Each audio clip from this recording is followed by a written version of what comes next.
Hello, this is Jonathan with Steel Bear Academy. Today we're going to be talking about how to choose the right handgun for you.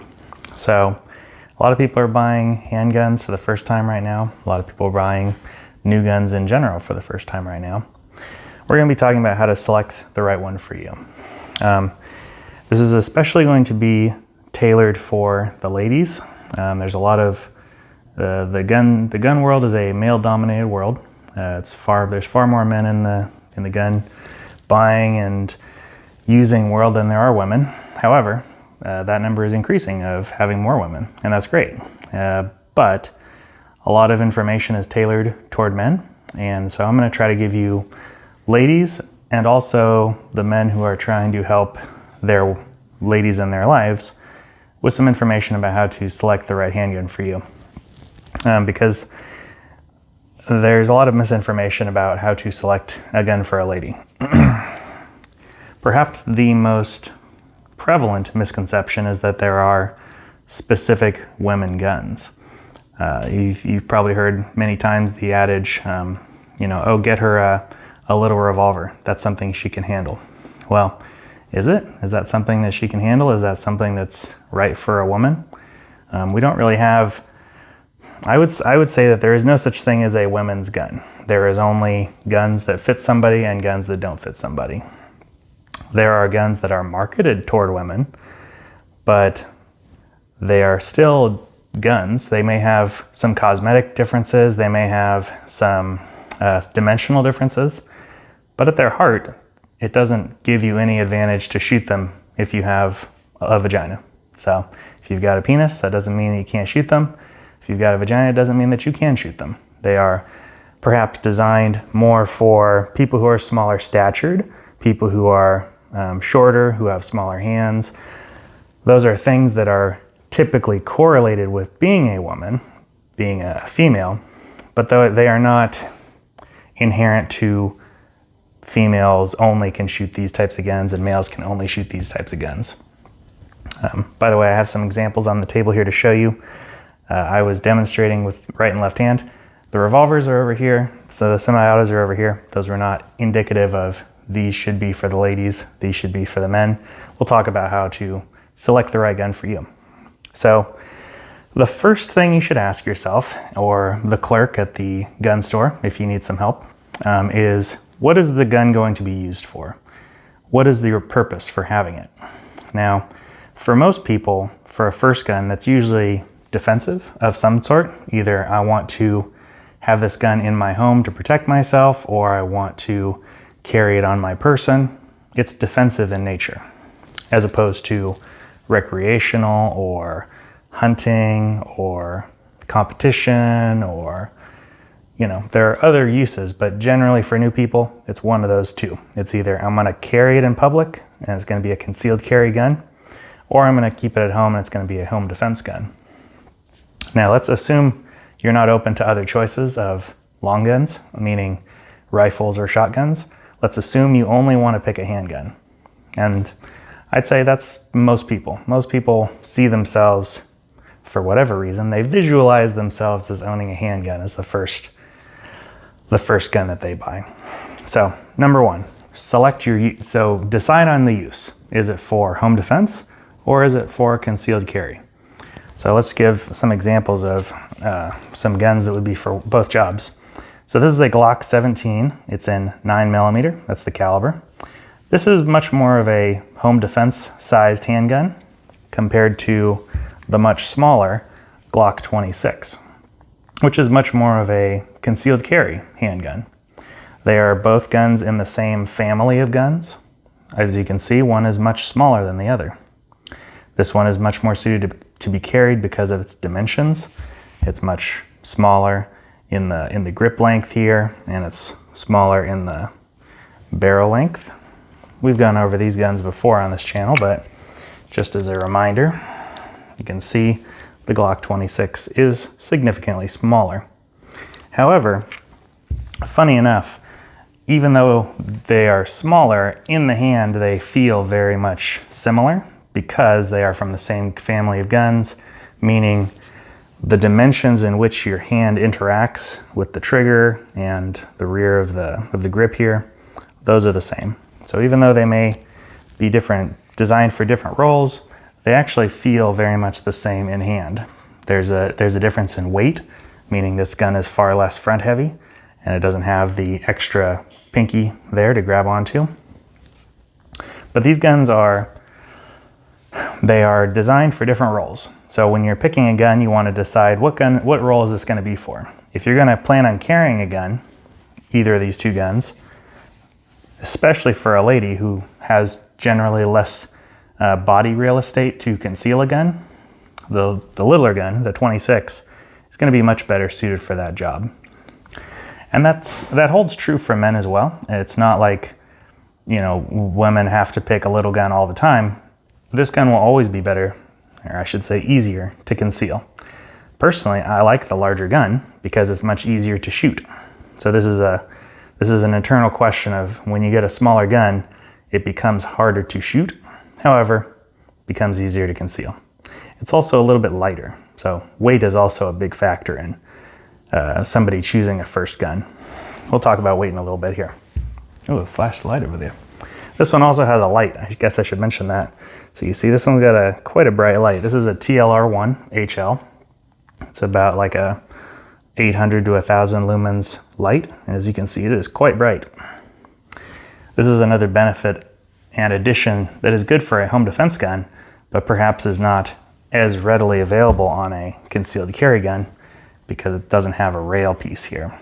You can get options that can give you a light, but you're probably not going to get as big a light or as powerful a light as the one to go on here. So first rule is decide the use. Just to show you, there's also some other options besides just semi-autos. This is a Smith & Wesson Model 66.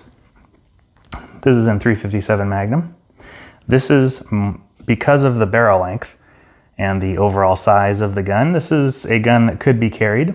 It's certainly not the smallest revolver you could get, but it could be carried. This is a Smith & Wesson Model 19. It is dimensionally the same from about here. This is all the same on both guns. So the cylinder and the body of the gun, everything except for the frame is the same. Everything except for the barrel length is the same. So this is a longer barreled gun, but they are both built on the same basic gun of a Model 19 and a Model 66. Those are two different finishes of the exact same size of gun. So this gun is less set up for concealed carry. This is more of a home defense gun. Anytime you increase the barrel length, you're going to make it easier for you to shoot the gun accurately. It also adds weight. So again, we talked about weight, we might as well just cover it now. Ladies especially have a unique challenge for the weight of a gun. So for a lot of men, because we have the extra upper body strength, we don't really notice weight as much as a lot of ladies do. So for example, this gun, even though it is a relatively heavy revolver, because it's got a shorter barrel length, a lot of ladies will gravitate toward this and say, oh, this is much more comfortable than, say, the longer barreled 19. And they're going to say, they often say, wow, this is so much heavier. It's really not that much heavier for me, but I don't know what it's like to be a lady. However, from what I've heard and experienced and seen, a lot of ladies, the weight on the end of the gun is definitely a big deal that factors into it more than you might think, especially that I think as a man. So that upper body strength can play a big difference in how you point the gun. Is it comfortable to keep that weight out there versus is it more comfortable to keep the shorter barreled weight out there? And again, going back to there is no ladies gun, those principles will hold true for men as well. The shorter gun is easier to hold out there. It's easier to control. It's easier to keep out there, weight-wise. However, because men have the added upper body strength, it's not going to be as big a factor for most men as it could be for a lot of ladies. So this is an area where a lot of people gravitate toward the smaller revolvers or the smaller handguns, you know, the Glock 26 size. This is a subcompact. This is actually relatively large by today's standards for a small 9mm, but it'll be the representative today. A lot of women gravitate toward the smaller gun because of that weight difference. They feel like, okay, this is easier to control. I don't have as much weight moving around. You know, you don't have as much weight to throw around with the smaller gun. So weight can be a big factor that a lot of men don't understand or, you know, internalize because it is not as big of a factor for them. However, it can be a big factor for the ladies. Next thing I'd say we should talk about is the trigger reach. So, you know, going back to the mantra of this video is that there is no such thing as a women's gun. That's true. However, like we said, there are some commonalities of the women, you know, range of size. You know, women tend to be a little smaller on average than men. Men tend to be a little larger. So this is something that really comes into play with trigger reach. So trigger reach is basically when you've got a grip on the gun, where your finger lines up on the trigger. So these guns have all been safety checked, but you're behind the camera, so you don't need to worry about this, but I have checked all these guns. Yeah, I may show them along the way, but no need to worry about my safety. I've checked them all myself, and we'll keep them pointing in a safe direction in any case. So the trigger pull. You see on this gun here, it's hard for me to show you from that angle because it changes my hand, but basically I am lining up right on the kind of first pad to first joint of my finger. That's kind of the sweet spot for having enough control and enough leverage to be able to pull the trigger. On a Glock, for me, I line up right perfectly where I want to be so that I can pull the trigger very easily.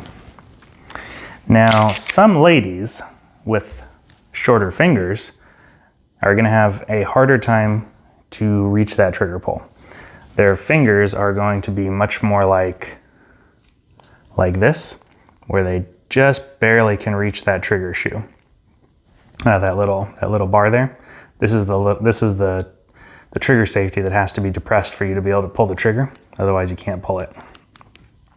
So if I'm going to try to exaggerate my finger being shorter, this is just barely to the point where I can pull the trigger.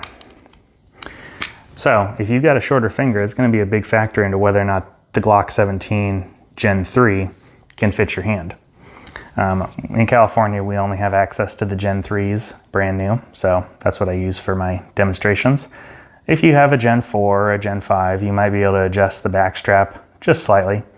But this dimension right here is really the big factor, right? The amount of distance between the rear of the grip here and the trigger. And that is something that is very gun specific. So ladies, when you go to the gun store, and men too, you want to make sure you put your finger on the trigger. You know, make sure you ask the clerk to verify if it's okay and all that. Most gun stores are happy to have you dry fire guns. There are some that are not okay with that, so you can ask. I would be surprised if they didn't want you to do that. It's an unusual thing. However, most places are understanding of, you know, a trigger is a big part of whether or not this gun fits you or not. So just ask them, ask the clerks, is this okay? Can I dry fire it? If not, then you might have to go to another store to try out another gun. And I know guns are a little bit low on supply right now. They're very low on supply. So you might have to make some concessions for 2021 that you wouldn't normally have to make even just 2 years ago. So just something to think about. Let's take a look at this gun here. So revolvers are unique to semi-autos in that you can dramatically change the grip by changing out these grip panels. So these are removable. You see they've got a little screw there. Got a little screw on both sides. So this whole grip is removable. Something you can tell on this one, remember how I said they're basically the same gun? Well, they take the exact same grips. So you can buy either of these grips for either gun. Now, if you take a look at the 19, you see it's got a significantly larger grip than the other, the 66 here. It just so happened to come on this gun. However, for me, I find that this grip is not very comfortable. But in terms of trigger reach, it hits right where I want to hit.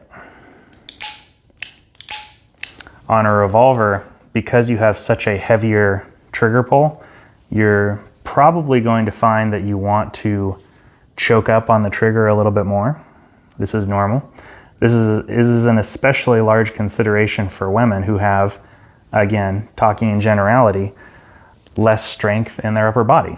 So if you hand a revolver to a big burly man, even just a regular non-burly man, the man is probably going to have a much easier time pulling that double action trigger pull than will a lady whose fingers are a little shorter, and then that means that their fingers are going to line up a little bit closer either to that middle part of their pad or even a little bit further up just at the tip of their finger.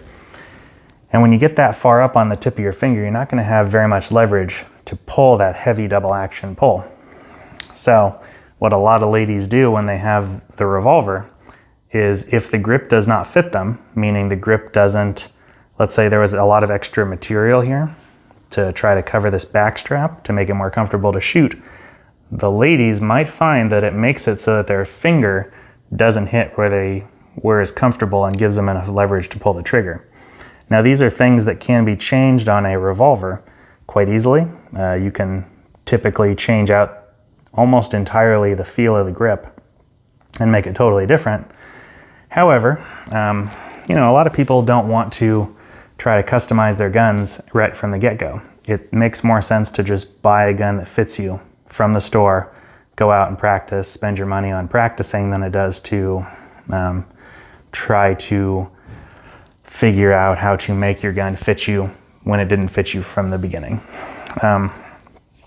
This is kind of something that was interesting about this gun for me, actually. This is a Beretta PX4 Storm. This gun was actually a little bit too narrow for me in the grip. So this dimension here was a little too narrow for me. Now this is probably not going to be a problem for a lot of ladies. I have fairly large hands, but adding on this grip sleeve to increase the grip dimensions of the width, the palm swell right here, to get more contact onto the parts of my hand that it wasn't before, that really changed the feel of this gun for me. It's just something to think about. This was the first gun I ever bought, when I was first getting my very first gun, when I was in the same position as you. This is the first gun I bought, and it didn't quite fit me correctly, but I didn't know any better. So for me, this is a double action, single action gun. So in single action, it fits me perfect. In double action, it is just barely comfortable for me to shoot. So it's just on the cusp of being a little too small or a little too large for me. And this is a big factor for any double action gun. So this is a double action gun right now. These are all double action revolvers 90% of the time. You can cock the hammer back on a gun that has a single action capability, but this is not the way you'd shoot your gun most of the time. Most of the time it's going to be double action. This is just an extra consideration for choosing your gun, is that if in double action you can't pull that trigger because it's a heavy trigger pull and your fingers don't fit dimensionally for the gun, that's something to think about. That's choosing a gun that doesn't fit your hands. This is actually a reason why I sold a CZ97B, which is a 45 ACP double action, single action gun, because when it was in double action, I couldn't reach the trigger well. And I don't see a reason to want to have a gun that doesn't fit my hands. And I tried making it as small as I could. That was a time where I had chosen a gun that was too large for me. So that gun almost would fit almost no women's hands. It's much too large for most women. And I say much too large in the matter of dimensions. It's not that they couldn't handle it or that they couldn't, learn how to use it or anything, or that it's too big for them. It's not a matter of macho-ness or anything like that. It's about the dimensions of their hands and the dimensions of the gun.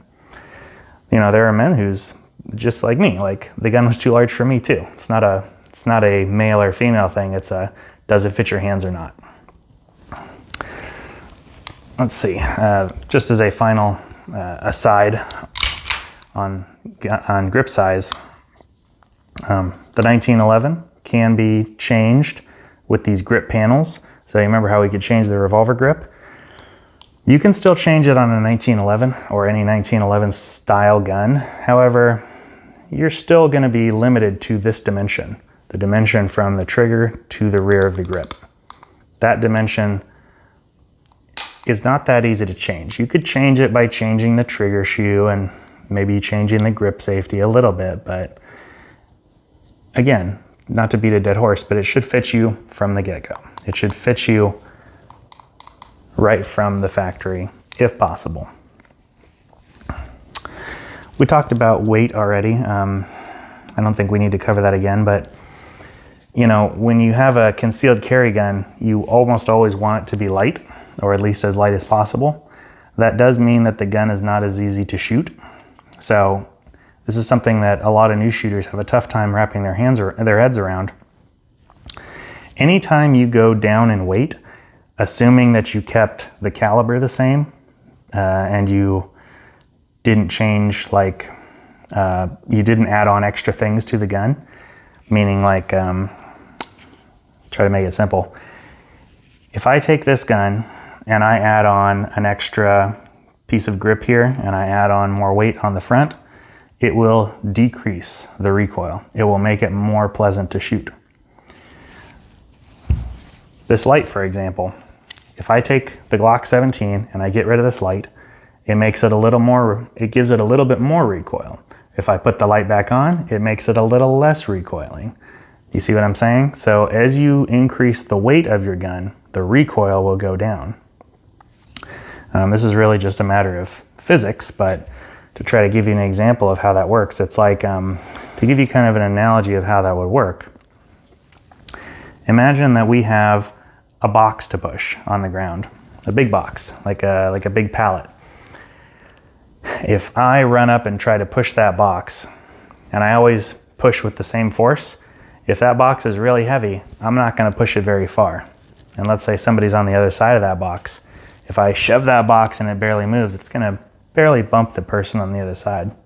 But if I make that box weigh like 1 pound, and I run up and shove that box, it's going to smack into the other person. All that force is going to transfer to the other person. So in the analogy, the recoil of the cartridge is me pushing the box, the gun is the box, and you on the other side is you, or the person on the other side is your hand. As that box smacks into your hand, it's going to have more recoil, the lighter the box is. So this is something a lot of ladies have a difficult time with because they have competing interests. They want to have, or I should say everyone has competing interests about this, not just ladies. But for ladies, it's exacerbated because, let's take these two guns for example. This gun, the 66 here, has more recoil than the larger Model 19. And what's the reason? Weight, and also because of the added barrel length, it can kind of create a little bit of extra weight at the end that keeps the muzzle down. It's also got a larger grip, so that also plays a factor into it. Now, people who have weight, or people who want a lighter gun are going to want, obviously, the lighter gun. However, that makes it so that the gun recoils more, and then they're not going to enjoy shooting it as much. So it's there's competing interests. The controllability in terms of being able to move their gun and manipulate their gun, that goes up as the weight goes down, but the shootability of the gun, meaning how pleasant it is to shoot and how easily they can control the gun in terms of recoil and shooting the gun, that goes down as the weight goes up. The shootability goes down as the weight goes down. So there's pros and cons of having weight. Weight is good when you're shooting. Weight is not so good when you're trying to carry it. You know, it's the same principle with these two guns. It's a little bit smaller with the 26. This gun is more easy to carry. This gun is a little heavier. It's not as easy to carry. Same thing applies. Next thing we could talk about is the caliber. This is going to be a very short discussion on caliber. I would say that there are 3 calibers that I would recommend for somebody for a brand new shooter. Actually, let's do 4. 4. If you are only ever going to buy one handgun, meaning you're not going to purchase several, for whatever reason, maybe you decide you only want one. Well, if one gun has to do everything, then I think you should get either a 9mm or you should get a 38 Special or 357 Magnum. So that covers these guns here, right? So these are 9mm guns. These are 357 Magnum guns. I would say one of those 2 calibers is the best caliber for you, for everybody. Unless you have a very specific situation that requires you to have a different caliber, I think those calibers are the correct caliber to choose for almost everybody. And we'll have to talk about the reasons why another time, but they have relatively low recoil, both 9mm and 357 Magnum / 38 Special. These guns can shoot 2 calibers. The 357 Magnum, which is a relatively high recoiling caliber. It's relatively high, especially if you have a smaller gun and a lighter gun. But it can also shoot the lighter 38 Special, which is kind of like more in line with the 9mm in terms of recoil and feel. They are both relatively inexpensive to shoot. They both have decent availability. So obviously right now we're in a strange time, so both of them are very difficult to find. However, during normal times, 38 Special is very common. 9mm is by far the most common handgun caliber, so it is very easy to find as well. The recoil is pretty low for 9mm and 38 Special, so that's good for a new shooter. And the ballistics are good for what they offer you in terms of low recoil. I think they are pretty good.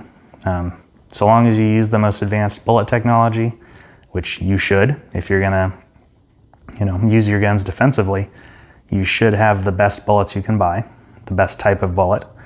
And I say bullet meaning the design of the actual projectile, not the round. Those are 2 different terms.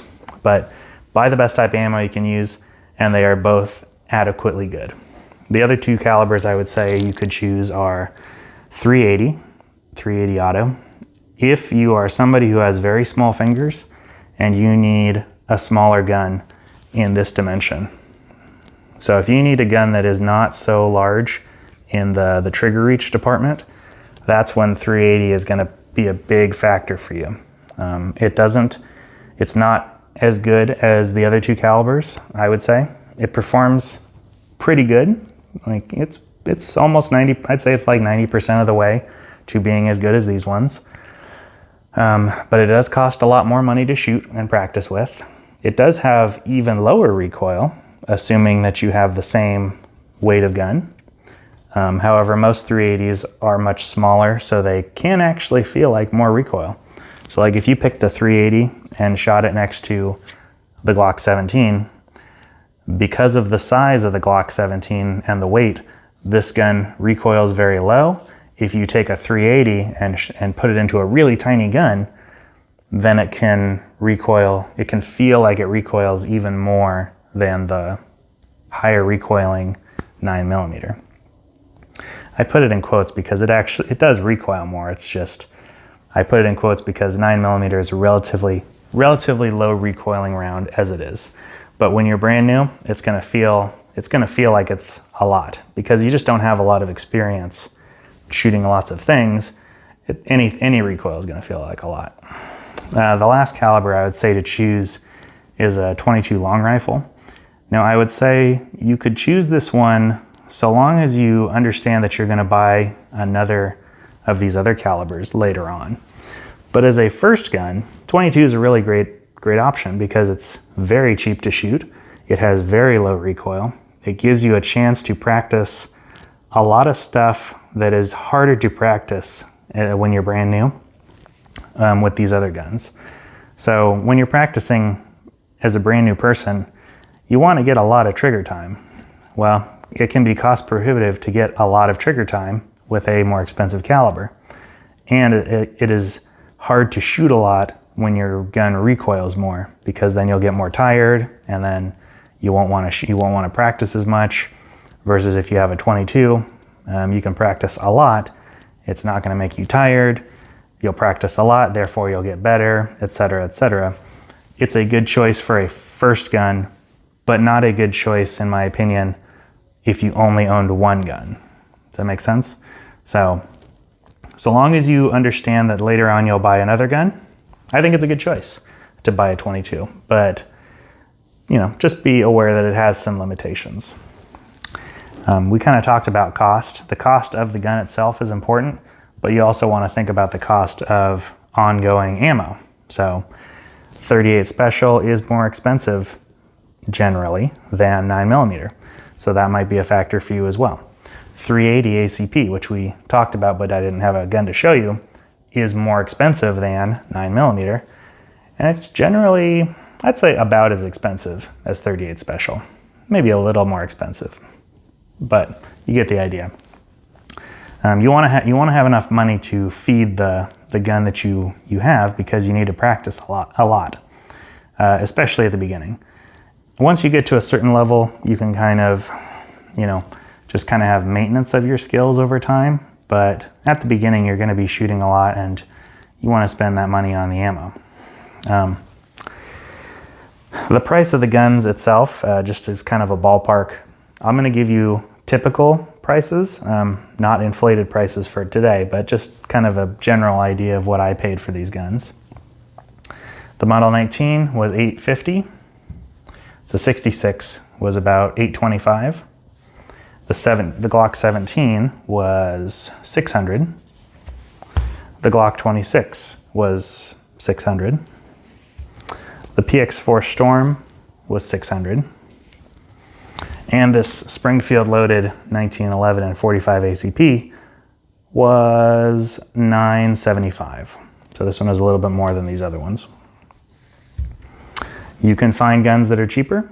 You can find guns that are more expensive. But this is kind of a general mid-range of prices for handguns. On the low end, you could probably spend around $300 to $350, and you'd probably get a pretty good gun. On the high end, sky's the limit. You can spend $3,000, $4,000 on a custom 1911. Totally not necessary for a self-defense gun. I'd say your choices of guns over $1,200 diminish rapidly, meaning there's not very many choices for that price range of guns, because most people don't want to buy them for what they envision using them for, which is, again, a lot of it is defensive or target or something like that, where they don't, those $5,000 guns are really more about your pride of ownership, and it's like a boutique item. You don't need to spend that much for a handgun. One of the final points that I think is important to consider when you're choosing a gun, and this is across the board, you should pick a gun that you like, meaning you gravitate toward it, meaning you like the appearance of it. So for example, I like the appearance of this Glock 17. I've done some things to it, but at the heart of it, I like the way it looks. I like the way it feels. It's very utilitarianly beautiful, I would say. It's very boxy. It's very, I don't know, there's something charming about how disgustingly utilitarian it is. I don't know, I like it. By the same token, I think I chose this gun at the very beginning, the PX4 Storm, because I liked the looks of it. To me, it looked like a gun that I wanted to have.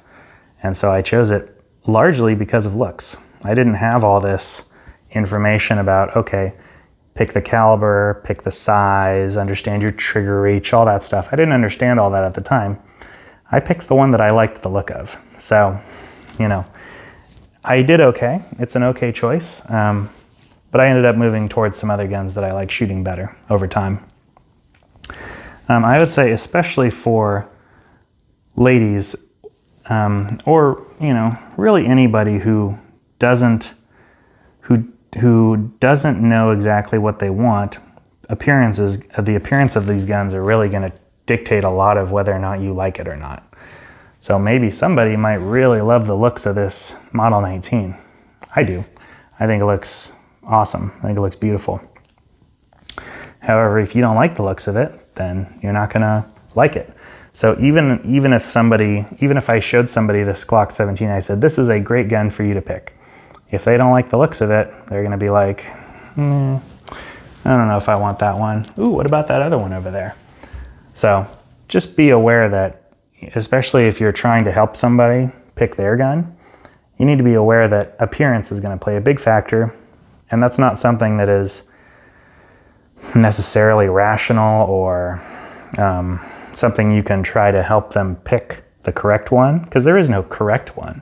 They're all different, and they look different, and they're totally subjective on whether you like the looks of any particular one. So just be open to the idea that especially the ladies in your life, they're going to gravitate toward having a particular one that they like the looks of. So if they like the looks of the small one, you can tell them all day long about why a small gun is not the best choice for a first gun, because it's hard to shoot, and it's hard to shoot. But if they like the look of it, it might not matter how many rational reasons you might say, don't choose the little gun, pick the larger gun. Might not matter. So just be aware of that. Something that a lot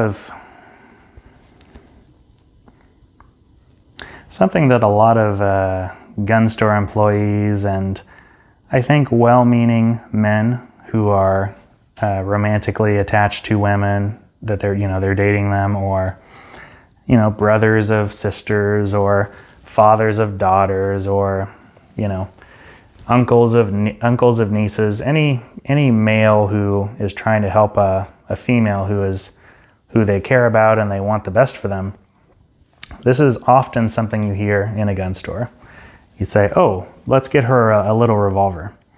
So let's talk about why that is not really a good choice.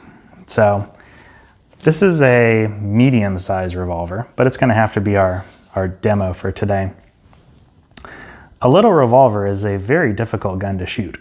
It has a heavy double-action trigger pull, generally, which we already talked about the trigger reach.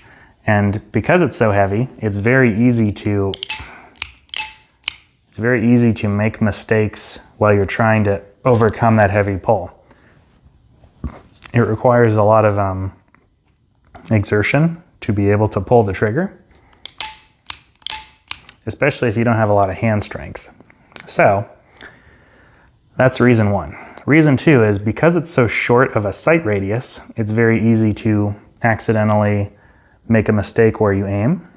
So a longer sight radius, like this gun, is going to be easier to shoot. We'll have to talk about why another time, but you'll just have to take my word for that. As you increase the barrel length, it's more specifically the sight distance. As you increase the sight distance, it becomes easier and easier to shoot. So the little gun has a short sight radius, therefore it's going to be harder to shoot. Additionally, if you have a light gun, which we sort of talked about here already, anytime you have a light gun, you also have the downside of now your gun is going to start to wander more. As you're trying to hold it out there, it's going to start moving more because since it's so light, your little trembling and movement is going to produce more of an effect on your sight picture than would a heavy gun. So a heavy gun is more fatiguing to hold out there, but the weight will kind of steady it and keep it more on target so that you can shoot it easier. Additionally, the extra weight will also mitigate some of your bad trigger pulls. So if you're pulling the trigger and you're really twisting your gun whenever you try to pull the trigger, a light gun will not be able to mitigate that as much as a heavier gun would be able to. So the heavy gun can kind of compensate for your bad trigger pulls. Now that's something that you're going to have to train away and hopefully train through. But at the beginning, you want to make it as easy as possible. So when people talk about the good things about revolvers for a new shooter, they are incredibly simple, and that's a really good thing, especially for somebody who doesn't want to devote a lot of time to learning how to shoot. That can be a really good thing. However, here's what I always say. I say that revolvers are easy to learn, harder to master, meaning it's simple enough to shoot a revolver, to pull the trigger and make some holes on a target, but to master it, to get really, really good with all the things that, to be able to shoot a revolver as well as somebody who is decent with a semi-auto, I think is harder with a revolver. You have to understand reloading, you have to have a much better understanding of trigger control, and your heavy pull of the double action requires you to be much better to get the same result, especially quickly and especially at distance. Compare that to a semi-auto. I would say a semi-auto is harder to learn at the beginning, but it is easier to master. So the main reason I would say that is two reasons. One is the ability to reload quickly. So if you want to shoot a lot of rounds quickly, the semi-auto is the way to do it, right? You've got a magazine that you insert that's got 15, 17, however many rounds. You shoot those all, you drop the magazine, you load a new one in, you got another 15 rounds very, very, very quickly. Revolver, you only get 6, sometimes 7, sometimes 5, and reloading is arduous. It's not easy. It requires a lot of motions. It's very easy to mess it up. The semi-autos also typically have lighter triggers for whatever reason. You can get a double action semi-auto, but they are less and less common nowadays. Even the double action single actions, they only have double action for that first pull. Then the gun cycles, then you've got single action for each pull after that. Gun kind of slipped out of my hands there. It's slippery. There we go. A single action gun like this, 1911, it's very light trigger pull. Very easy to make your target, to hit your target when you want to with the lighter trigger pull. The Glocks are kind of like a light double action. They're kind of the longness of the length of a double action pull, but the lightness of a single action pull. So this is just something to understand about, if you're a lady and somebody tells you, honey, you need to buy yourself a small revolver. You can tell them, I don't think that's right. If you are going to go the revolver route, you should try to get a larger one if you can handle the weight. If you're able to hold that weight out there, a larger revolver is going to be much more pleasant to shoot than the smaller revolver, and it's going to give you all those benefits I talked about steadying the gun and compensating for that sloppy trigger pull and the extra sight radius. It does all those things. Men, particularly, don't have any preconceptions about what your woman in your life should or should not want from their gun. Be open to letting her pick the gun that she wants. Don't be coming in there saying, this is what you should buy, and then start trying to steer them toward it all the time. Let them do their thing. They buy stuff too, I would not want somebody to try to steer me toward what car to buy. Somebody's telling me, Jonathan, you should buy yourself a Prius. I'd say, I'm not gravitating toward that. I want to get myself a truck, or I want to get myself a full-size sedan, something that fits my body size. No, Jonathan, you should get the Prius. It's best for the environment. You don't need all that extra horsepower from your SRT8 Charger. Go get the Prius.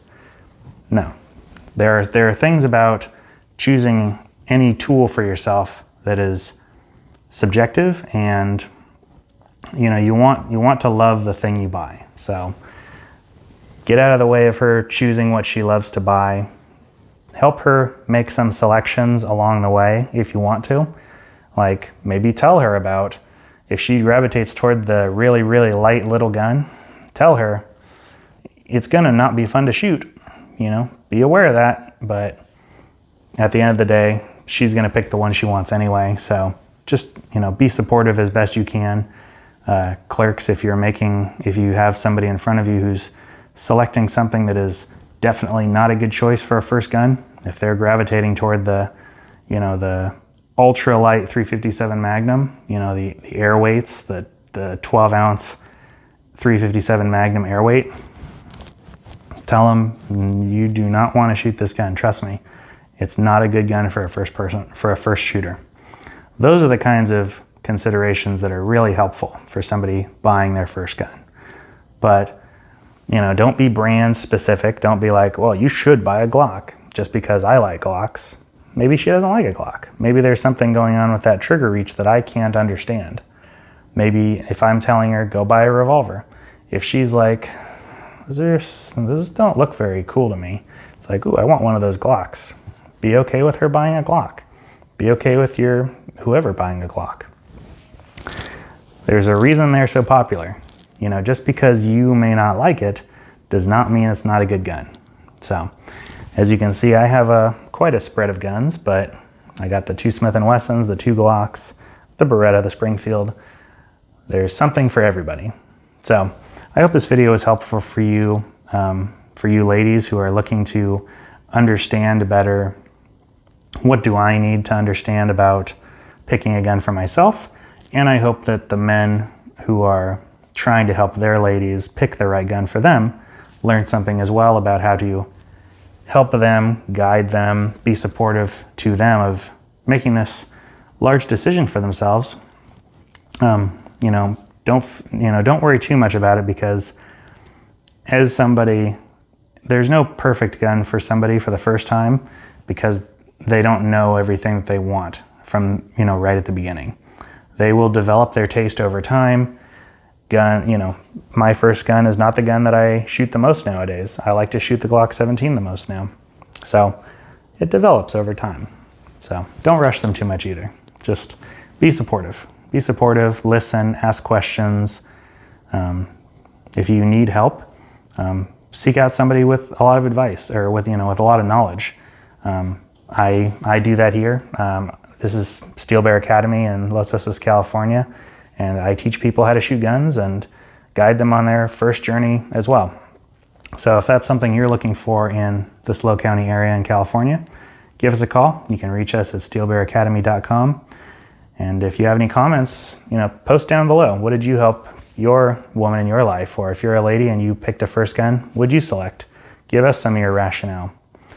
Hope you have a wonderful day, guys, and thanks so much for listening. Have a good one. Bye-bye.